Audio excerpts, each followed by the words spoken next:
তো আজকে আমরা সপ্তম শ্রেণীর বিজ্ঞান বইয়ের ষষ্ঠ অধ্যায় পদার্থের গঠন এই অধ্যায় নিয়ে আলোচনা করব। তো এই অধ্যায়ের অনুশীলনের যে প্রশ্নগুলো আছে, শূন্যস্থান পূরণ, তারপর সংক্ষিপ্ত প্রশ্ন, বহু নির্বাচিত প্রশ্ন, তারপর সৃজনশীল প্রশ্ন, তার উত্তরও তোমাদেরকে দেখিয়ে দেব। তো তোমরা যদি এই অধ্যায় সম্পর্কে পুরোপুরি ভালোভাবে জ্ঞান অর্জন করতে চাও তাহলে মনোযোগ সহকারে এই ভিডিওটা 2 থেকে 3 বার পুরো ভিডিওটা দেখবে, তাহলে কিন্তু তোমরা এই অধ্যায় থেকে পুরোপুরি একটা ভালো জ্ঞান অর্জন করতে পারবে আর তোমাদের পরীক্ষায় এই অধ্যায় থেকে প্রশ্ন আসলে সহজেই উত্তর করতে পারবে। তো চলো শুরু করা যাক। এখানে যে দেখতেই পাচ্ছ, ষষ্ঠ অধ্যায় পদার্থের গঠন। আমাদের প্রত্যেক জীবনের বিভিন্ন ক্ষেত্রে বায়ু, পানি, লোহা, খাদ্যদ্রব্য, বই, পুস্তক, চক ইত্যাদি নানা রকম জিনিস বা পদার্থ ব্যবহার করি। এদের মধ্যে কোনোটি মৌলিক পদার্থ, কোনোটি যৌগিক পদার্থ, আবার কোনোটি বিভিন্ন পদার্থের মিশ্রণ। প্রতিটি পদার্থ কী দিয়ে তৈরি বা এদের গঠন কেমন ও কিভাবে তৈরি হয় তা কি তোমরা জানো? পার্ট 1 থেকে 2, পদার্থের উপাদান। আমাদের চারপাশে সব সময়ই কোনো না কোনো পদার্থ দেখতে পাই, যেমন বই, খাতা, চেয়ার, টেবিল, পানি, বাতাস ইত্যাদি। এগুলোর কোনোটি আমরা বিভিন্ন কাজে ব্যবহারও করি। সকালবেলা ঘুম থেকে উঠেই আমরা হাত মুখ ধোয়ার কাজে পানি ব্যবহার করি। এই পানি একটি পদার্থ। এইভাবে চক, চিনি, লবণ, লোহা, তামা ইত্যাদি সবই পদার্থ। এসব পদার্থের উপাদান কি বা এরা কি দিয়ে তৈরি? পদার্থের ভিন্নতার কারণ কি? পদার্থের ভিন্নতার প্রধান কারণ হলো এর উপাদান। তো পদার্থের ভিন্নতার প্রধান কারণ কি? পদার্থের ভিন্নতার প্রধান কারণ হলো এর উপাদান। তো এছাড়া পদার্থের গঠন এর উপরও এদের ধর্ম নির্ভর করে। এক এক পদার্থের উপাদান ও গঠন এক এক রকম বলে তারা দেখতে ভিন্ন ভিন্ন রকম হয়। ধর্ম অনুযায়ী ভিন্ন ভিন্ন পদার্থ ভিন্ন ভিন্ন কাজে ব্যবহৃত হয়। তো এবার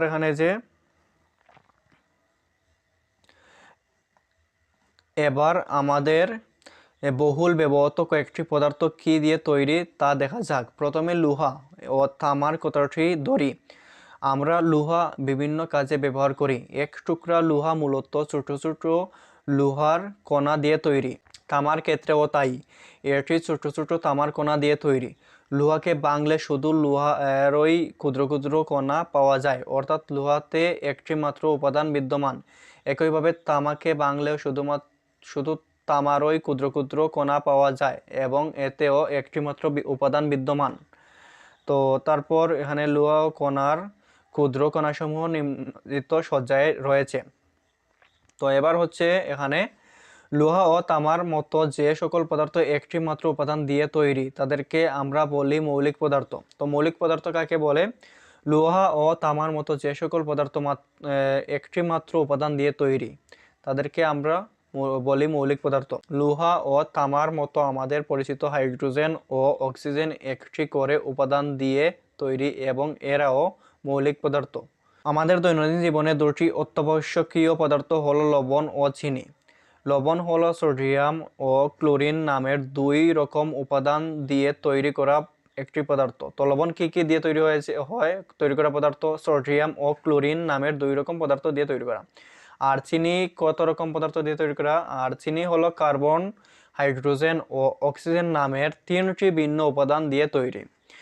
কয়টি উপাদান দিয়ে চিনি তৈরি হয়? 3টি উপাদান দিয়ে চিনি তৈরি হয়। আমরা যদি লবণকে অর্থাৎ সোডিয়াম ক্লোরাইডকে ভাঙতে থাকি তবে প্রথমে লবণের বড় দানা থেকে ছোট বা ক্ষুদ্র দানা পাবো। প্রাপ্ত ছোট দানাগুলি আরো ক্ষুদ্র দানা এবং এক পর্যায়ে একেবারে ক্ষুদ্র দানায় পরিণত হবে, যেটিকে খালি চোখে আর দেখা যাবে না।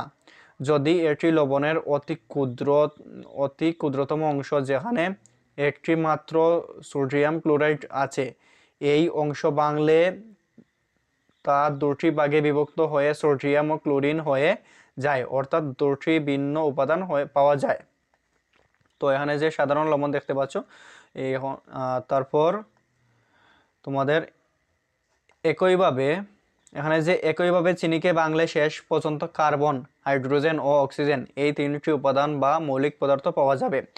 লবণ ও চিনির মতো যে পদার্থ একের অধিক ভিন্নধর্মী উপাদান বা মৌলিক পদার্থ দিয়ে তৈরি তাদেরকে আমরা বলি যৌগিক পদার্থ। যৌগিক পদার্থ। তারপর লোহায় মরিচা ধরার কথা আমরা কে না জানি। ধূসর কালচে রঙের লোহার তৈরি রড, যা একটি মৌলিক পদার্থ, কিছুদিন বাইরে রেখে দিলে এর উপর লালচে বাদামি রঙের একটি, যার নাম মরিচা। এখানে আসলে একটি মৌলিক পদার্থ লোহা জলীয় বাষ্পের উপস্থিতিতে অপর একটি মৌলিক পদার্থ অক্সিজেনের সাথে বিক্রিয়ার মাধ্যমে মরিচার সৃষ্টি করে, যা আয়রন অক্সাইড নামের একটি যৌগিক পদার্থ। তো মরিচা কোন ধরনের পদার্থ? আয়রন অক্সাইড নামের যৌগিক পদার্থ। তাহলে এ কথা নিঃসন্দেহে বলা যায়, দুই বা ততোধিক মৌলিক পদার্থ মিলে একটি যৌগিক পদার্থ তৈরি হয়। কয়টি পদার্থ মিলে যৌগিক পদার্থ তৈরি হয়? দুই বা ততোধিক, দুই অথবা তার চেয়ে বেশি পদার্থ মিলে যৌগিক পদার্থ তৈরি হয়। মিশ্র পদার্থ। একটি গ্লাসে পানি নিয়ে তাতে সামান্য একটু লবণ যোগ করে নাড়া দাও। লবণ ও পানির এই মিশ্রণ যেখানে একের অধিক পদার্থ বিদ্যমান সেটি হলো মিশ্র পদার্থ। একইভাবে বায়ুও এক ধরনের মিশ্র পদার্থ, যেখানে নাইট্রোজেন, অক্সিজেন, জলীয় বাষ্প ও অন্যান্য পদার্থ থাকে। এখানে লক্ষণীয় যে বায়ু এমন একটি মিশ্র পদার্থ যেখানে মৌলিক ও যৌগিক উভয় ধরনের পদার্থ রয়েছে। আবার লবণ পানির মিশ্রণ উপস্থিত লবণ ও পানি দুটোই যৌগিক পদার্থ। পার্ট 3, ক্ষুদ্রতম কণার মতবাদ। আগের পার্টে আমরা দেখেছি মৌলিক বা যৌগিক পদার্থকে ক্রমাগত ভাঙতে এক পর্যায়ে এটি ক্ষুদ্রতম কণায় পরিণত হয়। এই ক্ষুদ্রতম কণার বিষয়ে বিভিন্ন সময়ে বিজ্ঞানী ও দার্শনিকগণ নানা রকম মতবাদ ব্যক্ত করেছেন। গ্রিক দার্শনিক ডেমোক্রিটাস খ্রিস্টপূর্ব 400 অব্দে সর্বপ্রথম পদার্থের ক্ষুদ্রতম কণা নিয়ে মতবাদ প্রদান করেন। তার মতে সকল পদার্থই ক্ষুদ্র ক্ষুদ্র অবিভাজ্য, যা ভাঙা যায় না, কণা দিয়ে তৈরি। তিনি এই ক্ষুদ্র কণার নাম দেন পরমাণু বা অ্যাটম। এটম কথাটি তিনি দিয়েছিলেন গ্রিক শব্দ অ্যাটমস থেকে, যার অর্থ হলো অবিভাজ্য। অ্যাটমস অর্থ কি? অবিভাজ্য বা যা ভাঙা যায় না। তার সমসাময়িক আরও দুজন দার্শনিক, প্লেটো এবং অ্যারিস্টটল, তার মতবাদের সাথে দ্বিমত পোষণ করেন। অ্যারিস্টটলের মতে পদার্থসমূহ অবিচ্ছিন্ন এবং ভাঙনের কোনো সীমা নেই, অর্থাৎ যতই ভাঙা হোক না কেন পদার্থের কণাগুলোকে ক্ষুদ্র হতে ক্ষুদ্রতর হতে থাকবে। 1803 সালে জন ইংরেজ বিজ্ঞানী পরীক্ষালব্ধ তথ্যের উপর ভিত্তি করে পদার্থের ক্ষুদ্রতম কণা সম্পর্কে মতবাদ দেন।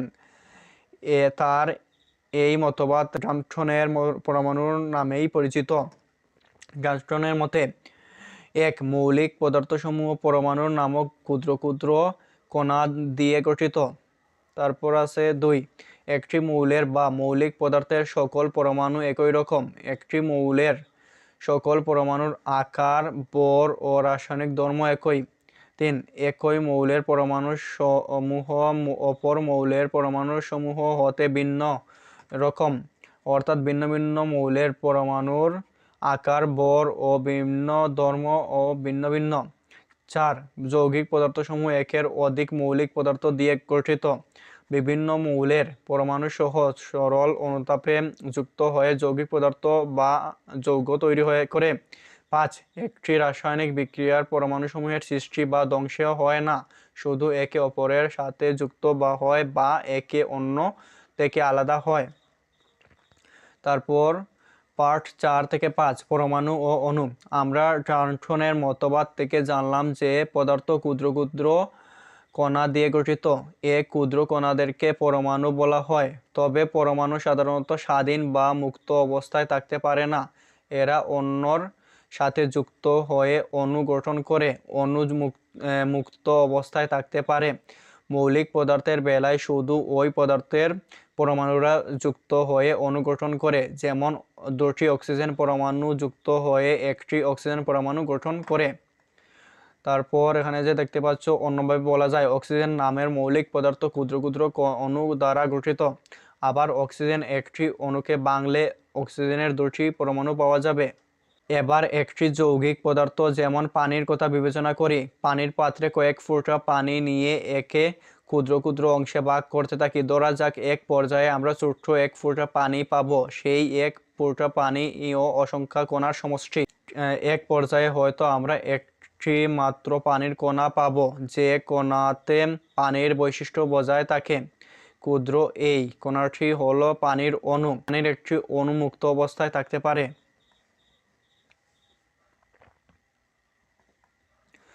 একটি পানির অণুকে ভাঙলে আরো ক্ষুদ্র কণা পাওয়া যায়, তবে স্বাধীনভাবে চলতে পারে না, পানির বৈশিষ্ট্যও ধারণ করে না। আসলে তারা আর পানির কণা থাকে না। একটি পানির অণুকে ভাঙলে একটি অক্সিজেন পরমাণু ও দুইটি হাইড্রোজেন পরমাণু পাওয়া যায়। অন্যভাবে বলা যায়, একটি অক্সিজেন পরমাণু ও দুটি হাইড্রোজেন পরমাণু যুক্ত হয়ে একটি পানির অণু গঠন করছে। তাহলে পানির কি দিয়ে পানির অণু গঠিত হয়?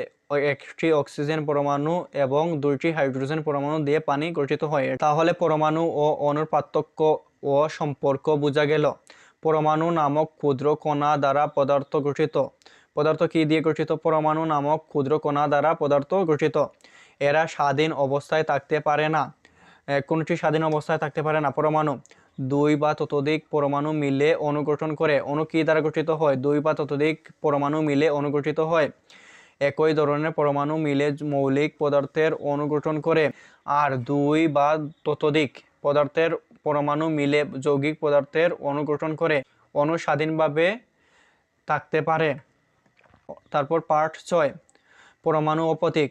আগের পার্টে তোমরা জেনেছো যে ভিন্ন ভিন্ন মৌলের পরমাণু ভিন্ন ভিন্ন হয়। এখন প্রশ্ন হলো, সর্বমোট কতগুলি মৌল বা মৌলিক পদার্থ আছে, অথবা কত রকমের পরমাণু আছে?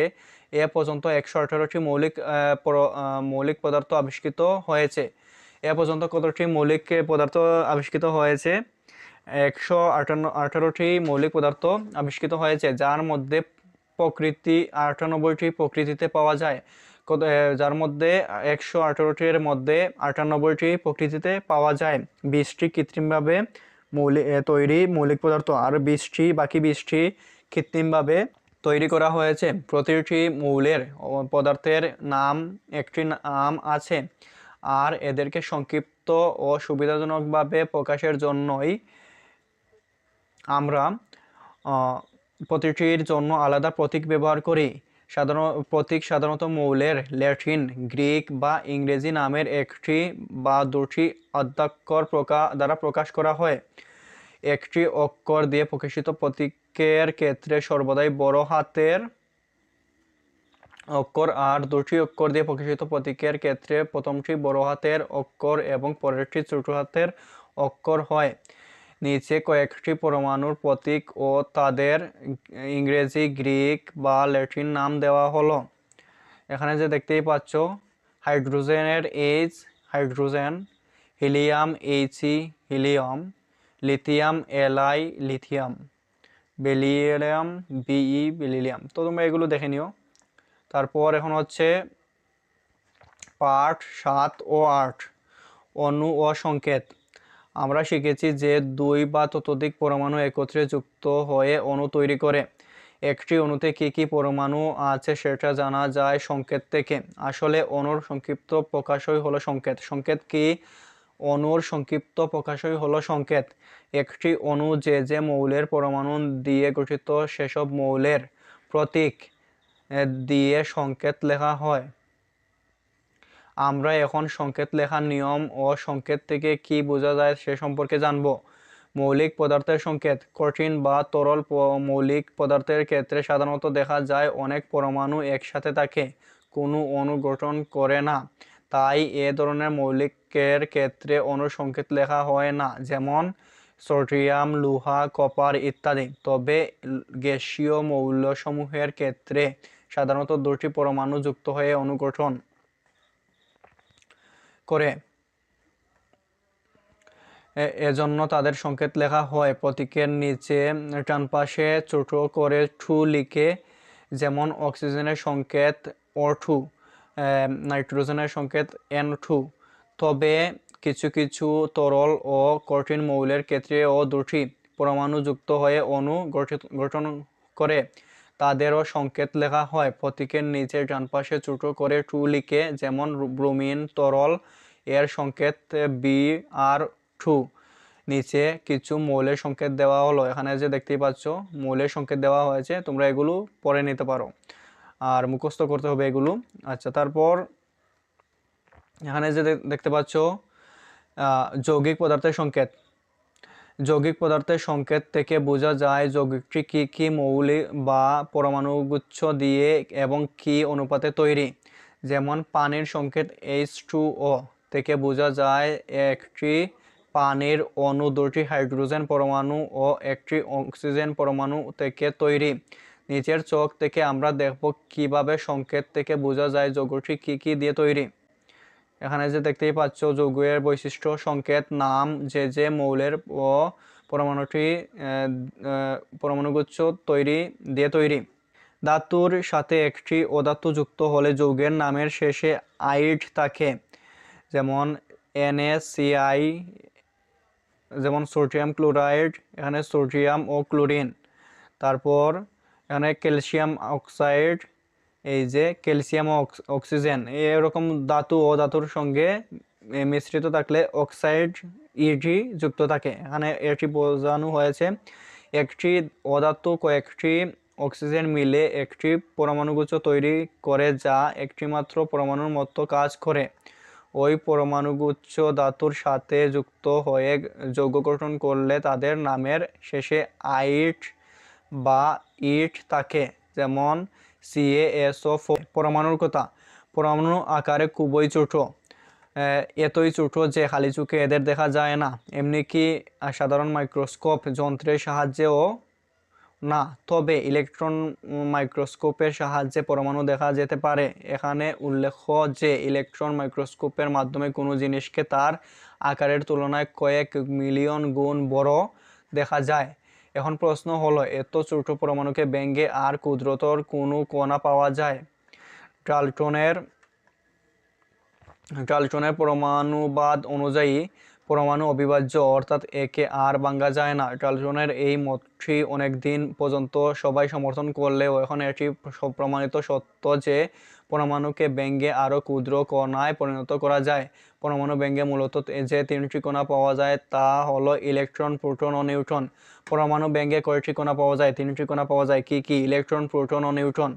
তারপর আধুনিক গবেষণায় এটি প্রমাণিত যে পরমাণুর কেন্দ্রে থাকে নিউট্রন ও প্রোটন, আর কেন্দ্রের চারিদিকে বৃত্তাকার কক্ষপথে ইলেকট্রন ঘুরতে থাকে। তাহলে পরমাণুর কেন্দ্রে থাকে কোনটি? নিউট্রন ও প্রোটন, আর ঘুরতে থাকে এর চারিপাশে ঘুরতে থাকে কোনটি? ইলেকট্রন। একই ধরনের একটি পরমাণুতে অসংখ্যক ইলেকট্রন ও প্রোটন থাকে। একই ধরনের পরমাণুতে কি পরিমাণ ইলেকট্রন ও প্রোটন থাকে? অসংখ্য। এখানে উল্লেখযোগ্য যে একমাত্র হাইড্রোজেনের পরমাণুর কেন্দ্রে কোনো নিউট্রন থাকে না। কোনটির পরমাণুর কেন্দ্রে নিউট্রন থাকে না? হাইড্রোজেনের পরমাণুর কেন্দ্রে নিউট্রন থাকে না। অর্থাৎ হাইড্রোজেন পরমাণু ভাঙলে এর কেন্দ্রে একটি প্রোটন ও বাইরে একটি ইলেকট্রন পাওয়া যায়। অন্যদিকে হিলিয়াম পরমাণুর কেন্দ্রে থাকে দুটি প্রোটন ও দুটি নিউট্রন, আর বাইরে থাকে দুটি ইলেকট্রন। তো হিলিয়াম পরমাণুর কেন্দ্রে কয়টি প্রোটন থাকে? দুটি। আর কয়টি নিউট্রন থাকে? দুটি নিউট্রন থাকে। আর বাইরে কয়টি ইলেকট্রন থাকে? দুটি ইলেকট্রন থাকে। আবার অক্সিজেন পরমাণুর কেন্দ্রে থাকে 8টি প্রোটন। অক্সিজেন পরমাণুর কেন্দ্রে কয়টি প্রোটন থাকে? 8টি প্রোটন।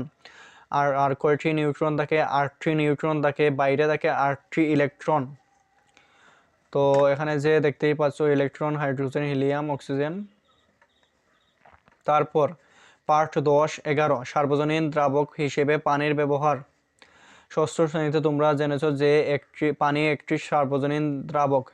কোনটি সার্বজনীন দ্রাবক? পানি সার্বজনীন দ্রাবক, কারণ এটি জৈব ও অজৈব অনেক দ্রব্যকে দ্রবীভূত করে যা অন্য দ্রাবকের পক্ষে সম্ভব নয়। এবার তাহলে দেখা যাক পানি সত্যিকারের অর্থে সার্বজনীন দ্রাবক কি না।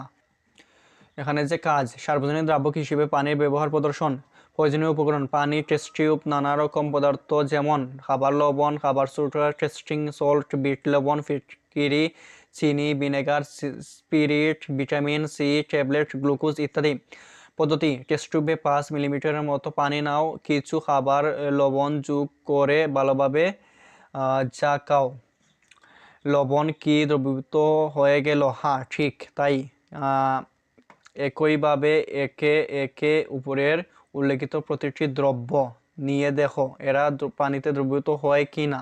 প্রতিটি দ্রব্য বা পদার্থই পানিতে দ্রবীভূত হচ্ছে। উল্লেখিত পদার্থের মধ্যে খাবার লবণ, খাবার সোডা, টেস্টিং সল্ট, বিট লবণ, ফিটকিরি হলো অজৈব পদার্থ, কিন্তু চিনি, vinegar, spirit, vitamin C tablet, glucose হলো জৈব পদার্থ। তাহলে এটি প্রমাণিত হলো যে পানি জৈব ও অজৈব অনেক পদার্থকে দ্রবীভূত করতে পারে, অর্থাৎ এটি একটি সার্বজনীন দ্রাবক। তারপর হচ্ছে তোমাদের এখানে যে এবার তোমরা পানির বদলে অন্য একটি দ্রাবক যেমন স্পিরিট নিয়ে উপরে উল্লেখিত প্রতিটি দ্রব্য নিয়ে পরীক্ষা করে দেখো এগুলো স্পিরিট দ্রবীভূত হয় কি না। স্পিরিটে দ্রবীভূত হয় কি না, সবগুলো দ্রব্য কি স্পিরিটে দ্রবীভূত হচ্ছে না, হচ্ছে না।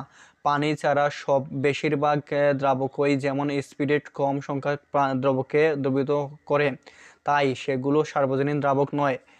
তো এইবার হচ্ছে তোমাদের অনুশীলনী। মৌলিক পদার্থ দেশ উপাদান দিয়ে তৈরি একটি মাত্র, তাহলে মৌলিক পদার্থ একটি মাত্র উপাদান দিয়ে তৈরি। লবণ ও চিনি দেশ পদার্থ যৌগিক, লবণ ও চিনি যৌগিক পদার্থ। তারপর 3, মৌলিক পদার্থের ক্ষুদ্রতম কণার নাম পরমাণু, মৌলিক পদার্থের ক্ষুদ্রতম কণার নাম পরমাণু। দেশ হলো যৌগিক পদার্থের ক্ষুদ্রতম কণা, অণু হলো যৌগিক পদার্থের ক্ষুদ্রতম কণা। 5, পরমাণুর কেন্দ্রে দেশ থাকে, নিউট্রন ও প্রোটন, পরমাণুর কেন্দ্রে নিউট্রন ও প্রোটন থাকে। এবার হলো সংক্ষিপ্ত প্রশ্ন উত্তর 1, মৌলিক ও যৌগিক পদার্থ বলতে কি বুঝো? উত্তর, মৌলিক পদার্থ যেসব পদার্থ একটিমাত্র উপাদান দিয়ে তৈরি তাদেরকে মৌলিক পদার্থ বলে। এ পদার্থকে ভাঙলে বা বিশ্লেষণ করলে ওই পদার্থ ব্যতীত অন্য কোনো পদার্থ পাওয়া যাবে না। যৌগিক পদার্থ অন্য কোনো পদার্থ পাওয়া যায় না। যৌগিক পদার্থ যেসব পদার্থ একের অধিক ভিন্নধর্মী উপাদান দিয়ে তৈরি তাদেরকে যৌগিক পদার্থ বলে। এসব পদার্থকে ভাঙলে বা বিশ্লেষণ করলে একাধিক মৌলিক পদার্থ পাওয়া যায়। তারপর হচ্ছে প্রশ্ন 2, অণু ও পরমাণুর মধ্যে পার্থক্য উদাহরণ সহ ব্যাখ্যা করো। উত্তর, অণু ও পরমাণুর মধ্যে পার্থক্য নিম্নরূপ। 1, মৌলিক পদার্থের ক্ষুদ্রতম কণাকে পরমাণু বলা হয়। অপরদিকে অণু হচ্ছে মৌলিক বা যৌগিক পদার্থের ক্ষুদ্রতম কণা, যেমন অক্সিজেন গ্যাস একটি মৌলিক পদার্থ। দুটি অক্সিজেন পরমাণু মিলে অক্সিজেন একটি অণু গঠন করেছে, যাকে অক্সিজেন গ্যাস বলা হয়। এখানে যে দেখতে পাচ্ছ অক্সিজেনের অণু, তারপর দুটো মিলে এখানে অক্সিজেন পরমাণু, তাহলে পরমাণু মিলে অণু গঠিত হয়েছে। দুটো অক্সিজেন পরমাণু দিয়ে একটি অক্সিজেন অণু। তো 2, ভিন্ন ভিন্ন পদার্থ দিয়ে একটি অণু গঠিত হতে পারে, কিন্তু পরমাণু একটি মাত্র পদার্থের অংশ বিশেষ। যেমন পানি H2O এর একটি অণু হাইড্রোজেন ও একটি অণু অক্সিজেন, দুটি আলাদা পদার্থ দিয়ে গঠিত, যেখানে 2 পরমাণুর হাইড্রোজেন ও 1 পরমাণুর অক্সিজেন রয়েছে। তারপর 3, পরমাণুকে প্রতীক এর সাহায্যে প্রকাশ করা হয় আর অণুকে প্রকাশ করা হয় সংকেতের সাহায্যে। যেমন একটি হাইড্রোজেন পরমাণুকে H প্রতীক দ্বারা প্রকাশ করা হয় এবং হাইড্রোজেন এর একটি অণুকে 2 সংকেতের মাধ্যমে প্রকাশ করা হয়। তারপর প্রশ্ন 3, ডাল্টনের পরমাণুবাদের মূল বক্তব্য কি? ডাল্টনের পরমাণুবাদের মূল বক্তব্য হচ্ছে 1, মৌলিক পদার্থসমূহ পরমাণু নামক ক্ষুদ্র ক্ষুদ্র কণা দিয়ে গঠিত। 2, একটি মৌলিক পদার্থের সব পরমাণু একই রকম। পরমাণুসমূহের আকার, ভর ও রাসায়নিক ধর্ম একই রকম। 3, একটি মৌলের পরমাণু সহ অপর মৌলের পরমাণুসমূহ হতে ভিন্ন রকম, অর্থাৎ ভিন্ন ভিন্ন মৌলের পরমাণুর আকার, ভর ও ধর্ম ভিন্ন ভিন্ন। তারপর হচ্ছে 4, যৌগিক পদার্থসমূহ একের অধিক মৌলিক পদার্থ দিয়ে গঠিত। বিভিন্ন মৌলের পরমাণুসমূহ সরল অনুপাতে যুক্ত হয়ে যৌগিক পদার্থ বা যৌগ তৈরি করে। 5, একটি রাসায়নিক বিক্রিয়ার পরমাণুসমূহের সৃষ্টি বা ধ্বংস হয় না, শুধু সংযুক্তি, পুনর্বিন্যাস বা আলাদা হয়। তারপর 4, পরমাণু ব্যঙ্গে কি কি কণা পাওয়া যায়? এরা পরমাণুর কোথায় অবস্থান করে? উত্তর, পরমাণুকে ভেঙে 3টি কণা পাওয়া যায়। এগুলো হলো ইলেকট্রন, প্রোটন ও নিউট্রন। নিউট্রন ও প্রোটন পরমাণুর কেন্দ্রে অবস্থান করে আর ইলেকট্রন কেন্দ্রের চারিদিকে বৃত্তাকার কক্ষপথে ঘূর্ণমান থাকে। তারপর হচ্ছে বহু নির্বাচনী প্রশ্ন উত্তর, সঠিক উত্তরটির বৃত্ত ভরাট করো। 1. কোনটি মৌলিক অণু? N2। তারপর এখানে যে দেখতে পাচ্ছ, উপরের চকে প্রতীক ও সংকেতের মাধ্যমে প্রকাশিত একই ধর্মের মৌল কোনগুলো? 1 ও 4। 1 আর 4। তারপর কোন পদার্থগুলোর পরমাণুর সংখ্যা সমান? এখানে 3 ও 6। তারপর এখানে যে দেখতেই পাচ্ছ সৃজনশীল প্রশ্ন ও উত্তর, নিচের চকে 3টি পদার্থ এবং তাদের গঠনকারী পরমাণু সংখ্যা উল্লেখ করা হলো। এখানে যে সংখ্যা উল্লেখ করা হয়েছে। তারপর এখানে প্রশ্ন ক নম্বরে বলা হয়েছে যে হিলিয়ামের প্রতীক কি? হিলিয়ামের প্রতীক He। কার্বন কেন মৌলিক পদার্থ? বর্ণনা করো। তো কার্বন মৌলিক পদার্থ কেন এখানে বর্ণনা করা হলো। খ, কার্বন একটি মৌলিক পদার্থ যেহেতু কার্বনকে ভাঙলে বা বিশ্লেষণ করলে কার্বন ব্যতীত অন্য কোনো পদার্থ পাওয়া যায় না, তাই কার্বন একটি মৌলিক পদার্থ। তারপর গহ হচ্ছে 1 নং পদার্থটির সংকেত সহ রাসায়নিক নাম লেখো এবং গঠন প্রক্রিয়া ব্যাখ্যা করো। গ, উদ্দীপকের 1 নং পদার্থটির রাসায়নিক নাম সোডিয়াম ক্লোরাইড। এটি খাবার লবণ নামেও পরিচিত। এর সংকেত NaCl। গঠন প্রক্রিয়া, সোডিয়াম ক্লোরাইড NaCl একটি যৌগিক পদার্থ। এটি দুটি মৌলিক পদার্থ সোডিয়াম Na ও ক্লোরিন Cl দ্বারা গঠিত। সংকেত থেকে দেখা যায় যে সোডিয়াম ক্লোরাইড যৌগটি একটি Na এবং ও একটি Cl পরমাণু দ্বারা গঠিত। অর্থাৎ NaCl কে রাসায়নিকভাবে বিশ্লেষণ করলে একটি সোডিয়াম ও একটি ক্লোরিন পরমাণু পাওয়া যাবে। আবার বলা যায় যে একটি সোডিয়াম পরমাণু ও একটি ক্লোরিন পরমাণু মিলে একটি সোডিয়াম ক্লোরাইড অণু গঠন করে। অর্থাৎ সোডিয়াম ক্লোরাইডের একটি অণুতে মোট 2টি পরমাণু রয়েছে। চকের 2 নং মৌলিক এবং 3 নং যৌগিক ব্যাখ্যা করো। গহ, চকের 2 নং পদার্থটি F2 ফ্লোরিন।